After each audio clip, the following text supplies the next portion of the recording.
Hello G, क्या हाल है? Hope all of you are well. So guys, this video is about volume under the curve, and firstly to start with the concept, I'd like to explain that how is this volume created? Like how does this volume originated, and how then we'll look at how do we calculate it. So guys, now there's this curve f of x equals to under root of x, right? And there's this area under the curve shaded as blue. Now, if this curve is rotated around the x-axis, the way it is done in the video, something like this turns up, right? So now the question is that this is a solid figure and this is a solid of revolution. The question is, now how do I figure out the volume of this solid figure? Alright ji, so let's just move on to the volume under the graph now.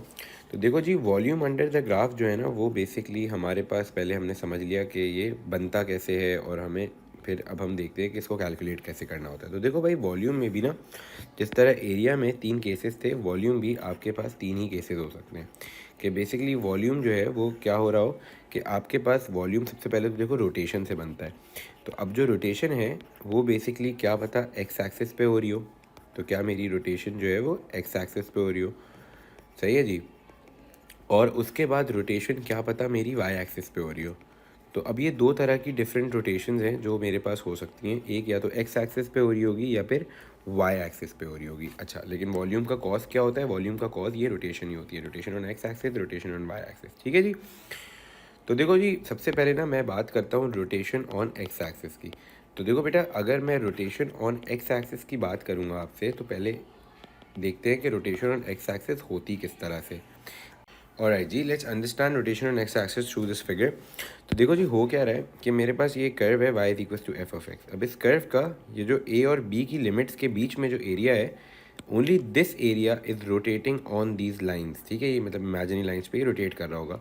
तो basically एक solid figure बन रहा होगा। अब हमें solid figure का volume निकालना होगा। तो देखो, सबसे पहली बात, अगर रोटेशन ऑन एक्स एक्सिस होगी, तो रोटेशन ऑन एक्स एक्सिस में मुझे समझ आ जाना चाहिए कि जो मेरी इक्वेशन यूज़ हो रही होगी ना, वो इक्वेशन ऑफ एक्स होगी, ठीक है। दैट मीन्स उस इक्वेशन का वाई इज़ द सब्जेक्ट होगा, मतलब कि एफ ऑफ एक्स या वाई उस इक्वेशन का सब्जेक्ट होगा। ये बात आपने याद रखनी है। फिर उसके बाद थोड़ा सा रिकैप करते हैं बेटा इस वीडियो में कि मेरे पास क्या होता था कि मेरे पास एरिया निकालने के लिए इक्वेशन ऑफ द कर्व, अगर एरिया ऑन एक्स एक्सिस होता था तो एरिया ऑन एक्स एक्सिस में जो भी मेरी इक्वेशन ऑफ कर्व होती थी, इक्वेशन ऑफ द कर्व होती थी, उसको मैं बेसिकली इंटीग्रेट करता था कि जिसके बीच में लिमिट, जिस पॉइंट के बीच में एरिया होता था, उन पॉइंट्स की लिमिट्स रख के मैं इसको इंटीग्रेट करता था। तो मेरे पास एरिया ऑन एक्स एक्सिस आ जाता था, ठीक है जी। अब देखो भाई, वॉल्यूम में क्या होता है। तो देखें जी, वॉल्यूम में आपके कुछ ज़्यादा डिफरेंट काम नहीं होता। बस वॉल्यूम अंडर द ग्राफ निकालने के लिए what do we have to do is कि आपने, अगर फॉर एग्जांपल अभी भी रोटेशन आपकी एक्स एक्सिस पे हुई, तो volume under x axis, curve और एक्स एक्सिस के बीच में चल रहा होगा, ठीक है। तो बेटा देखो, अब इसका अगर हमें निकालना होता है वॉल्यूम अंडर द ग्राफ निकालने के लिए, व्हाट वी डू इज़ कि हम अपनी इक्वेशन को, ओरिजिनल इक्वेशन को इंटीग्रेट नहीं करते, जबकि हम इक्वेशन को पहले स्क्वायर करते हैं और बाहर एक पाई का साइन लगाते हैं, और फिर हम इसको इंटीग्रेट करते हैं with in the limits. Limits कौन सी वाली? जिनके बीच में रोटेशन हो रही होती है, जिस पार्ट की रोटेशन हो रही होती है। तो पार्ट किसके बीच में? ए और बी के बीच में। तो b is going to be my upper limit, this b is going to be my upper limit, and this is going to be my lower limit. तो बेटा देखो, हमारे पास यहाँ पे हुआ क्या कि देखो, आपके पास वॉल्यूम निकालने के लिए आपने किया क्या कि आपने सबसे पहले तो आपने अपनी इक्वेशन को बेटा स्क्वायर करना है, और फिर स्क्वायर करने के बाद लिमिट्स वो डालनी है जिसके बीच में रोटेशन हो रही है, और बाहर एक पाई के साइन से मल्टीप्लाई कर देना है। Now doing all of this would result in the volume का आंसर, ठीक है। अच्छा, अब देखो, रोटेशन ऑन एक्स एक्सिस हो रही थी, इसीलिए मुझे यहाँ पे जो भी equation of the curve use करनी है, वो equation of the curve in terms of x use करनी है, ठीक है जी। मतलब एक्स की इक्वेशन होगी और मेरे पास क्या होगा, मेरे पास वाई उस इक्वेशन का या एफ ऑफ एक्स उस इक्वेशन का सब्जेक्ट होगा, ठीक है जी।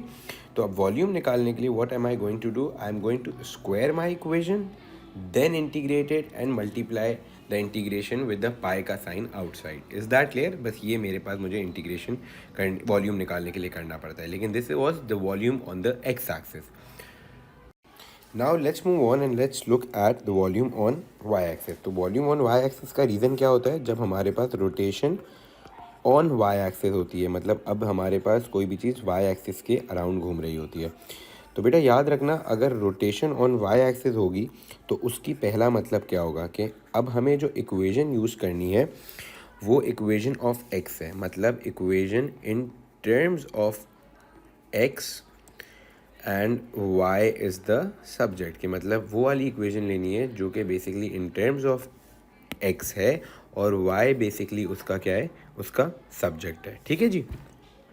Now let's look at this figure to understand it better. देखो यार, ये ना मेरी एक कर्व है और इसकी इक्वेशन देखो कौन सी यूज़ हो रही है, x equals to g of y. मतलब x equals to g of y का मतलब क्या है कि basically x is the subject and equation is in terms of y. अब now this curve is gonna rotate on these imaginary lines. तो जब ये इमेजिनरी लाइन्स पे रोटेट करेगा तो बेसिकली ये जो पार्ट शेड हुआ हुआ है वो वाला सिर्फ पार्ट रोटेट करेगा तो एक सॉलिड बन जाएगा, और ये जो सॉलिड बनेगा अब हमें इसका वॉल्यूम ढूंढना होता है। ठीक है जी। तो भाई देखो यहाँ पे अगर आपको वॉल्यूम अंडर ग्राफ निकालना है, अंडर द ग्राफ निकालने के लिए आपने क्या करना होगा, अगेन बस यहाँ पे थोड़ी सी चीज़ डिफरेंट होगी, और वो ये होगी कि देखो भाई इसमें वॉल्यूम ढूंढने के लिए हम अभी भी इंटीग्रेट करेंगे कौन सी इक्वेशन को, स्क्वायर्ड इक्वेशन को। लेकिन यहाँ पे जो इक्वेशन हमें लेनी होगी वो इक्वेशन ऑफ द कर्व होगी इन टर्म्स ऑफ वाई। क्या होगी? Equation of the curve in terms of y, और इस पे स्क्वायर हुआ होगा। और लिमिट्स कौन सी लूँगा? जिन दो चीज़ों के बीच में ये वाला शेडेड रीजन है हम उसी की लिमिट्स ले रहे होंगे, क्योंकि सिर्फ वही पार्ट मूव कर रहा होगा, रोटेट कर रहा होगा। तो basically this is going to be b and this is going to be a, और आपने बाहर एक पाई का साइन लगा लेना है। ठीक है जी। तो the only thing that you need to understand over here is कि if the rotation is happening on y axis then you are going to square the equation and use that equation which is in terms of y। मतलब y वाली equation को square करके उसको integrate करेंगे। ठीक है। तो y वाली इक्वेशन कौन सी होती है? जो इन टर्म्स ऑफ y होती है, where x is the subject. ठीक है। This is the most important part over here. और फिर यहाँ पे आपके पास एक dy का ऑपरेटर लगा हुआ होगा, क्योंकि आपकी equation in terms of y होगी और आपकी इंटीग्रेशन भी इन टर्म्स ऑफ y हो रही होगी। ठीक है जी। तो that's how you will result in an answer of the volume on y axis. ठीक है जी। तो भाई अब ये वाले दो केसेस हो गए। Now will look at the third case. ठीक है जी। ऑलराइट जी, let's look at the third case, and the third case is volume between two curves. सही है कि अगर दो कर्व्स हों उनके बीच क्या वॉल्यूम कैसे आता है। तो भाई देखो, to find out the volume between two curves, सबसे पहले तो हमें ये बात याद रखनी है कि जहाँ कहीं भी बेटा टू कर्व्स की बात आ जाती है उसका मतलब क्या होता है। देखो भाई, उसका मतलब ये होता है कि जब कभी भी टू कर्व्स होते हैं तो आपने सबसे पहले क्या चीज़ सोची नहीं थी, जहाँ पे आपने जब ये आपने एरिया में चीज़ सीखी थी तो आपने ये सीखा था कि जहाँ कभी भी टू कर्व्स की बात आएगी तो हमें बेटा किसके बारे में सोचना होगा, हमें इंटरसेक्टिंग पॉइंट के बारे में सोचना होगा। अच्छा जी, अब इंटरसेक्टिंग पॉइंट के बारे में क्यों सोचना होगा? क्योंकि या तो कभी इंटरसेक्टिंग पॉइंट हमारी अपर लिमिट होगा, मतलब वो बाउंड्री होगी जहाँ पे एरिया ख़त्म हो रहा होगा, या फिर लोअर लिमिट होगा, मतलब वो बाउंड्री होगी जहाँ पे एरिया शुरू हो रहा होगा, या फिर हो सकता है कि बोथ भी हो जाए, अपर लिमिट और लोअर लिमिट के, मतलब इंटरसेक्टिंग पॉइंट से ही शुरू होकर दूसरे इंटरसेक्टिंग पॉइंट पे ख़त्म हो रहा हो हमारा एरिया। ठीक है जी। ऑलराइट जी, let's look at this figure now to understand better. देखो यार, ये बेसिकली एक कर्व है एफ ऑफ एक्स और एक कर्व है जी ऑफ एक्स। ठीक है जी। अब इनकी जो रोटेशन है वो एक्स एक्सिस पे हो रही है, और लेकिन हमें इनके बीच का जो एरिया है उसका वॉल्यूम चाहिए। ठीक है जी। मतलब कि सिर्फ और सिर्फ जो रोटेशन हो रही होगी वो ये ब्लैक वाले पार्ट का जो एरिया है जो शेडेड हुआ हुआ है वो रोटेट हो रहा होगा, और वो रोटेट किन लाइंस पर हो रहा होगा? वो रोटेट भाइयों इस लाइंस पर रोटेट हुए जा रहा होगा। ठीक है जी। तो वो रोटेट होते होते एक वॉल्यूम, एक सॉलिड बन जाएगा, and that is solid of revolution, और हमें उसका वॉल्यूम चाहिए होगा। तो देखो जी, करना क्या होता है, करना ये होता है कि वॉल्यूम बिटवीन टू ग्राफ्स निकालने के लिए ना आपको क्या करना होता है, वॉल्यूम बिटवीन टू ग्राफ्स निकालने के लिए सबसे पहले तो आपको बेटा इंटरसेक्टिंग पॉइंट्स का सोचना होता है। इंटरसेक्टिंग पॉइंट्स का क्यों सोचना होता है? क्योंकि देखो यार, इंटरसेक्टिंग पॉइंट्स क्या तो अभी हमारी अपर लिमिट या फिर लोअर लिमिट या फिर बोथ होते हैं। तो इस केस में देखो बेटा, आपका जो इंटरसेक्टिंग पॉइंट ये वाला है और जो ये वाला इंटरसेक्टिंग पॉइंट है, दोनों ही बेसिकली आपके अपर और लोअर लिमिट है। ये वाला आपका अपर लिमिट है, इसके बीच में ही वो एरिया है, और फिर इसके बीच में भी वो एरिया, इससे शुरू होकर इसके पे ख़त्म हो रहा है, तो मतलब इन दोनों के बीच में वो एरिया है। ठीक है जी। तो अब देखो बेटा, वॉल्यूम बिटवीन टू ग्राफ्स निकालने के लिए आपने करना क्या होगा? देखो, आपने करना ये होगा कि आपने volume of the upper graph में से लोअर ग्राफ को माइनस करना होगा, ताकि आपके पास सिर्फ वही वाला पार्ट बच जाए जो कि बेसिकली बीच का उनका पार्ट है। ठीक है, तो shaded volume between these two graphs is going to be this, right. अगर मैं इसके ऊपर वाले का वॉल्यूम निकालूंगा तो मेरे पास सारे इसका आ जाएगा, फिर अगर मैं नीचे वाले में से निकालूंगा तो सिर्फ इस पार्ट का आएगा, दोनों को माइनस करूंगा, so this will be the remaining volume, right. तो volume of the upper graph minus volume of the lower graph अगर मैं करता हूँ, so I will result in what? I will result in volume between two graphs. अब देखो भाई, volume निकालने के लिए अब इसका होगा क्या? अब अपर ग्राफ का वॉल्यूम कैसे आएगा? अपर ग्राफ की इक्वेशन क्या है? एफ ऑफ एक्स है ना, तो बेसिकली अपर ग्राफ की इक्वेशन का स्क्वायर्ड इक्वेशन, और फिर लिमिट्स कौन सी डालेंगे उसमें जिसके बीच में हमें वॉल्यूम चाहिए, इसका बी और ए, और इसमें से हम सब्ट्रैक्ट करेंगे the volume of g of x which is the lower graph, which the lower graph g of x, इसका वॉल्यूम हम माइनस करेंगे तो इसका वॉल्यूम कैसे आएगा कि हम जी ऑफ एक्स की इक्वेशन को स्क्वायर करेंगे और the limits that we are going to use are b and a, right. अच्छा, अब ये सारी चीज़ तो स्क्वायर वाला पार्ट हो गया, लेकिन हमें इस पूरे सब्ट्रैक्शन को हमें बाहर एक पाई के साइन से मल्टीप्लाई करना होगा। देखो, मैं इंडिविजुअली भी मल्टीप्लाई कर सकता था, मगर it's better just to multiply it with the net answer, मतलब जो इसका आंसर आ रहा है उसको एक ही बार इससे मल्टीप्लाई करो। अगर आप इससे सेपरेटली करो, इससे सेपरेटली करो, that won't bring any difference. So guys, that's all for the explanation of the volume between two graphs. Let's quickly look at an example. तो देखें जी, हमारे पास क्या हुआ है in this question, the diagram shows the part of the curve y equals to x plus 4x which is this curve of course, which has a minimum point m and the line y equals to f intersects at point a and b। ठीक है, नज़र आ रहा है basically एक line है y equals to x की, वो basically curve को इंटरसेक्ट इन्हीं दो पॉइंट पे, ये वाले और ये वाले पॉइंट पे इंटरसेक्ट करती है। ठीक है जी। Now what do we need to do is, देखो यार, इसका a part is going to be very important to solve, because उसमें उसने बोला कि A B M intersecting point जो है उसके कोऑर्डिनेट्स निकाल लें, और m is the minimum point. That's what we know also by reading the question कि m is going to be the minimum point. अगर आप ये चीज़ पढ़ते हो तो m is the minimum point. अब देखें जी, हो क्या रहा है, आपके पास गिवन क्या है? It is given to you y equals to x plus 4 over x given है। ठीक है, अब अगर इसका मिनिमम पॉइंट निकालना है, फर्स्टली मैं m निकाल रहा हूँ। ठीक है जी, तो फॉर m जो है मैं वर्किंग क्या करूँगा? अब देखो, m बेसिकली मिनिमम पॉइंट है। Minimum point means what? कि it is a stationary point. Stationary point ढूंढने के लिए मैं बेसिकली क्या करता हूँ, अपने d y by d x को 0 के बराबर रख के सॉल्व फॉर एक्स कर लेता हूँ। ठीक है भाई, तो देखो जी, अब क्या करेंगे? It is going to be d y by d x निकालने के लिए सबसे पहले तो उसको बेटा तमीज़ से लिख लो। तमीज़ से लिखने का मतलब क्या है कि सारों को न्यूमरेटर में ले आओ। अब इसको डिफरेंशिएट करता भी हूँ, so it is going to be what? It is going to be 1 minus 4x की power minus 2 and it is going to be d y by d x equals to 1 minus 4 over x square. अब यार, अब क्या करेंगे? Now it is going to be what? D y by d x. अच्छा, तो 0 के बराबर होता है, so you going to place as 0 and 1 minus 4 over x square. So now can I write it this way? Minus 1 equals to minus 4 over x square. Minus minus cancel. X square equals to 4 and x is equals to plus minus 2. तो देखो जी, कौन सा वाला x काम का होगा बेटा? x equals to plus 2 काम का होगा, क्योंकि देखो m जो है उसका बेटा x कोऑर्डिनेट कोई पॉजिटिव चीज़ ही होगी, which is going to be 2। Now I have to figure out this y coordinate also बेटा इसका। तो इसका y कोऑर्डिनेट प्लग इन कर फाइंड आउट करने के लिए आप ये x कोऑर्डिनेट को इक्वेशन में प्लग इन कर दो। प्लग इन इक्वेशन, ठीक है, original equation of the curve. तो क्या है वो? y equals to 2 plus 4 upon 2, which means that it is going to be 2 plus 2 that is going to be 4। तो बेटा m के कोऑर्डिनेट्स क्या आ गए? m के कोऑर्डिनेट्स आ गए 2,4, m के कोऑर्डिनेट्स आ गए। इज दैट क्लियर बेटा? Now we need to figure out a and b also. So for that what am I going to do is, for a and b बेटा मैं क्या करूँगा? I am going to simultaneously solve. ठीक है जी, simultaneously solve करेंगे। तो अगर simultaneously solve करेंगे, क्योंकि मेरे इंटरसेक्टिंग पॉइंट्स हैं ए एंड बी, बेटा क्या है, इंटरसेक्टिंग पॉइंट हैं, तो इनको हम साइमल्टेनियसली सॉल्व करते हैं। तो when we start solving it simultaneously, that is going to be what, it is going to be, एक मेरी इक्वेशन है बेटा y इक्वल्स टू एक्स, किसके इंटरसेक्टिंग पॉइंट है, लाइन और कर्व के ना, और कर्व की इक्वेशन क्या है, y equals to x plus 4/x। तो बेटा आ जाओ y की जगह पे प्लग इन कर लेते हैं, तो 5 equals to x plus 4/x हो गई equation. Now can I write it as 5 equals to x square, LCM ले लिया, over x, then it is going to be written as 5x equals to x square plus 4, and then it is going to be x square minus 5x plus 4 equals to 0. So then what do I have to do is x minus 4x minus x equals to, plus 4 equals to 0. Then it is going to be x into x minus 4 minus 1 x minus 4.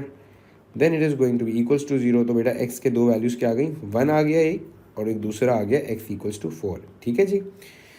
अब ये x के दो coordinate आ गए। Of course a का जो x coordinate होगा बेटा वो 1 है, जो b का x कोऑर्डिनेट होगा बेटा वो 4 है, और मेरे बचे दोनों के y कोऑर्डिनेट जो हैं वो 5 हो जाएंगे। ठीक है, तो बेटा a और b के क्या कोऑर्डिनेट्स हो गए, a के कोऑर्डिनेट्स हो गए बेटा मेरे पास 1,5, b के कोऑर्डिनेट हो गए भाई 4,5, और बेटा मेरे पास जो c है वो m जो था उसका फाइनल आंसर क्या आ रहा था 2,4। तो मेरे पास पहला पार्ट सॉल्व हो गया। I have scored 5 marks for this.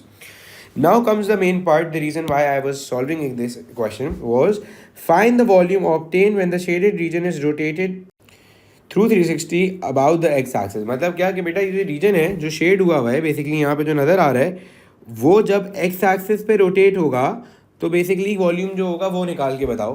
तो क्योंकि रोटेट होने की वजह से बेटा वॉल्यूम बनेगा, और उसका वॉल्यूम ही निकालना है मैंने। तो देखें जी, अब इस क्वेश्चन को सॉल्व करने के लिए हमें क्या करना पड़ेगा। तो सबसे पहले देखो यार, एक चीज़ ये देख लेते हैं कि to solve this question we need to figure out the intersecting points of the two line and curve. Why? Because बेटा देखो ये intersecting point number 1, ये intersecting point number 2, and this point is the upper limit and this point is the lower limit, right? तो अब ये upper lower limit मैं already बेटा a part में figure out कर चुका हूँ। The upper limit is what? Upper limit is 4 and the lower limit is 1, और बेसिकली इनके बीच में वो एरिया लाया करता है। So now it is the case of what, volume between two graphs बेटा। ठीक है जी, क्योंकि ये दो ग्राफ्स के बीच में है, तो बेटा क्या मेरा अपर ग्राफ क्या है इस केस में, क्योंकि वॉल्यूम बिटवीन टू ग्राफ्स में आपके पास होता क्या है कि आप वॉल्यूम ऑफ अपर ग्राफ में से माइनस करते हो volume of lower graph, right. तो बेटा आपके पास वॉल्यूम ऑफ अपर ग्राफ क्या चीज़ है, तो बेटा वॉल्यूम ऑफ अपर ग्राफ अगर आप देखो तो क्या आपके पास अपर ग्राफ ये वाली चीज़ है, y इक्वल्स टू 5 की लाइन है। तो बेटा यहाँ पर आके आपने इसको अपर ग्राफ UG मार्क कर लिया, and this is going to be the lower graph, right, for the limits of 4 and 1, right. तो बेटा देखो, अब ना आपने अपर ग्राफ का वॉल्यूम निकालने के लिए करना क्या है कि अपर ग्राफ की जो इक्वेशन है 5, उस पर स्क्वायर लगाना है, लिमिट्स बेटा रखनी है 4 और 1, और बेटा लोअर ग्राफ है जो है वो क्या है, वो है मेरे पास x प्लस 4/x का स्क्वायर, इसका आपने वॉल्यूम निकालना है फॉर द लिमिट्स ऑफ 4 और 1। ठीक है जी, और दोनों पे स्क्वायर लगा चुके हो, और आप अब बेटा बाहर आपने सिर्फ और सिर्फ इसको पूरे को पाई से मल्टीप्लाई कर देना है। So now this is going to be what, it is going to be, सबसे पहले हमें क्या चीज़ फिगर आउट करनी होगी बेटा, सबसे पहले we need to figure out what, कि हमारे पास इसको सबको एक्सपैंड करके तमीज़ से लिख लेते हैं इंटीग्रेट करने से पहले। सो 4 1 25 हो जाएगा। फिर बेटा ये 4 और 1 की लिमिट्स अभी ऐसे ही रखो, it is going to be x square plus 2 8 हो जाएगा, then this is going to be 16/x square. ठीक है जी, अब इसको बेटा इंटीग्रेट करना है, right.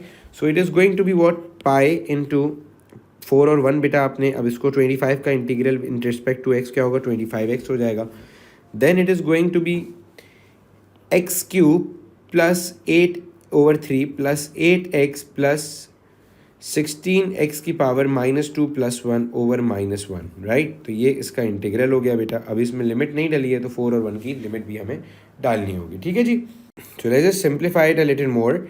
So it is going to be 25x minus x cube over 3 plus 8x minus 16/x। यार अच्छा, एक तरीका और था इसको सॉल्व करने का कि आप volume of the upper graph अलग से निकाल लेते हो और volume of the lower graph आप अलग से निकाल लेते हो, दोनों को फिर सब्ट्रैक्ट कर लो, but it's fine if you are doing it this way. तो बेटा पाई लगाया, अब आप इसमें लिमिट डालोगे 25 × 4 -4 cube that is basically 4 cube upon 3 plus 8 into 4 -16/4। ठीक है, ये आपकी लिमिट नंबर 1 हो गई, डल गई। फिर उसके बाद आपने माइनस की साइन लगानी है बेटा। फिर आपने क्या करना है, फिर आपने बेटा अपनी लिमिट नंबर 2 डालनी है, which is going to be 25 into 1 -1/3 plus 8 -16/1। ठीक है जी। So now when you're going to place it in the calculator, the answer that you're going to get is 18 pi.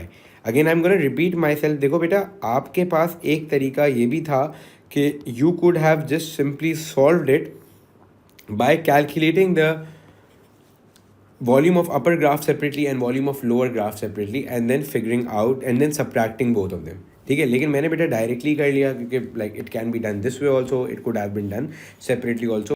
Both would have given us the same answer, मतलब उससे दोनों से किसी पे answer पे कोई फर्क नहीं आता ना, दोनों मेथड से it will give us like equal answer. ठीक है जी। So guys that's it for this video, see you guys in the next one, take care, bye bye.